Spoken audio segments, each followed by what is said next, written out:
बाप आहेत पण आता दूर गेलेले ते दूर.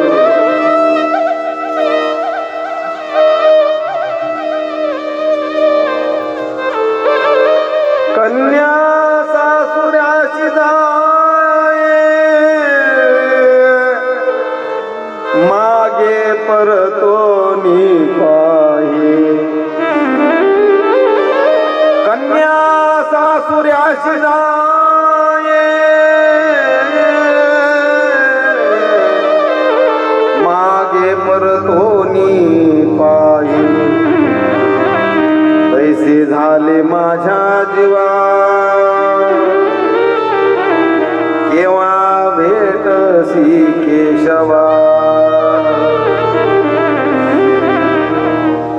केव्हा भेटसी केशवा. केव्हा भेटसी केशवा. कन्या सासुऱ्याची जाये मागे परतुनी पाहे. तैसे झाले माझ्या जीवा केव्हा भेटसी केशवा. कन्या म्हणजे मुलगी जशी सासरला जाते महाराज माहेर ती जशी मागं वळून पाहते ना तशी अवस्था आहे. विठ्ठलपंत आणि रुक्मिणी आईसाहेब निघून गेल्या. सकाळ झाली महाराज. सकाळी सूर्यनारायण उगवत होता. सकाळ झाली. निवृत्ती दाताला कुठं झोप येऊ. सकाळी लेकरं उठले. मुक्ताई उठली. सगळ्यात आधी निवृत्तीदादा बसलेले ज्ञानदेवाच्या उशाजवळ.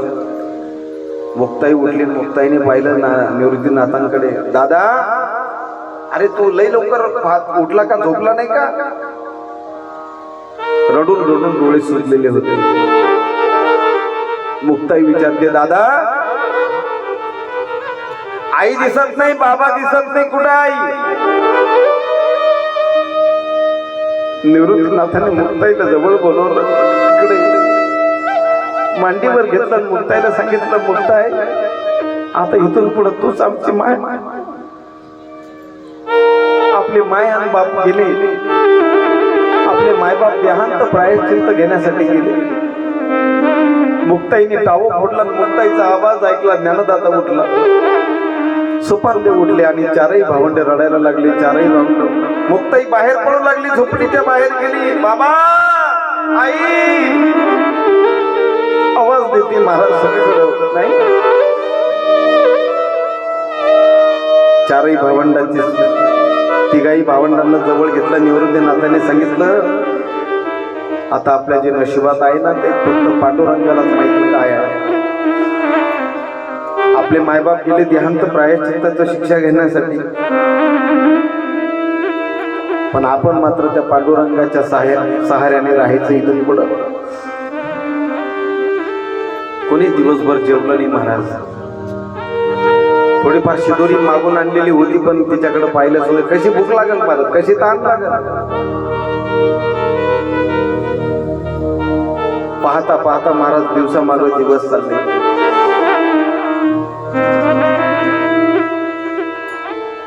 ज्ञानेश्वर माऊलींनी समजदार, जरी लहान होते पण समजदार. निवृत्तीनाथांचा स्वभाव म्हणजे थोडासा कडकच भोले बाबांचा होता. ज्ञानदेवांनी सांगितलं होतं दादा तुम्ही भिक्षा मागायला जायचं नाही. भिक्षा मागायला मी जात जाईल. स्वतः ज्ञानदादांनी जावं महाराजांनी भिक्षा मागायला.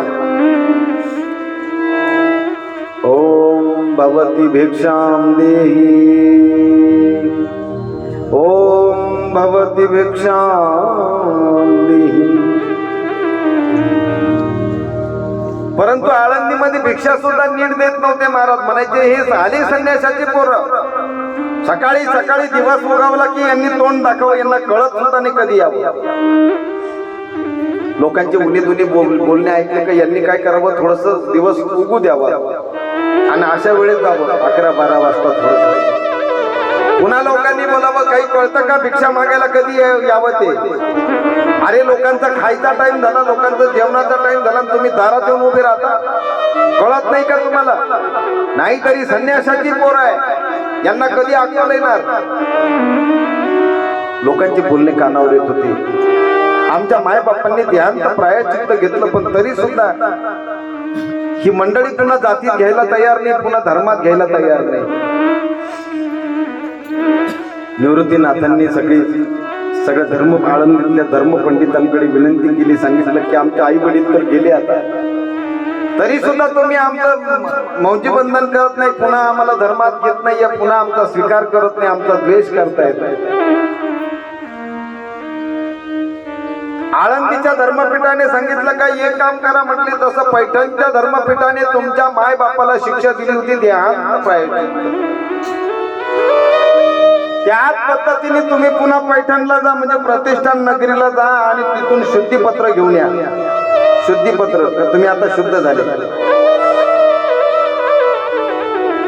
तुम्ही तिथून पैठणहून प्रतिष्ठान नगरीहून शुद्धीपत्र आणलं की मग आम्ही तुम्हाला पुन्हा जातीमध्ये येऊ.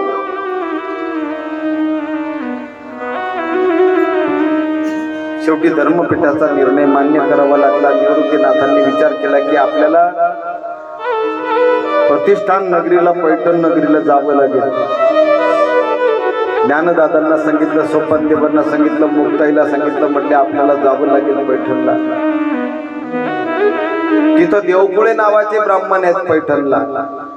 हे ज्ञानोबरायांच्या आजोबाचं कुळ होते देवकुळे. काय आडनाव? देवकुळे. देवकुळे, कृष्णाजी देवकुळे. आणि त्या प्रतिष्ठान नगरीला म्हणजे पैठणला जाण्यासाठी निवृत्तीनाथांनी तयारी केली. ज्ञानदादा, सोपानदेव, मुक्ताई यांना सांगितलं आणि पैठण नगरीकडे त्यांचा प्रवास सुरू झाला. आळंदी नगरीवरून, अलंकापुरावरून पैठणकडे ते निघाले. इथं आपली कथा आपण थांबून घेऊ. बाकीची उरलेली कथा आपण संध्याकाळच्या टायमाला, रात्रीच्या वेळेस, पण 9 वाजता कथा सुरू होईल. तुम्ही 8:30 पावणे 9 पर्यंत सगळं उरकून घ्या. 9ला चालू झालं म्हणजे निदान 9:15 पर्यंत आमचं भजन बिजन सगळं होतं. 9:15ला चालू झाली पाहिजे बरोबर. आमचे लोक पावणे 9लाच येतील. 5 मिनिटं 10 मिनिटं आधी आले तर जमून जातं. 9ला 10 कमी असतात ते येतील. 9ला बरोबर कथा सुरू होऊन जाईल. पावणे 9ला येतील ते.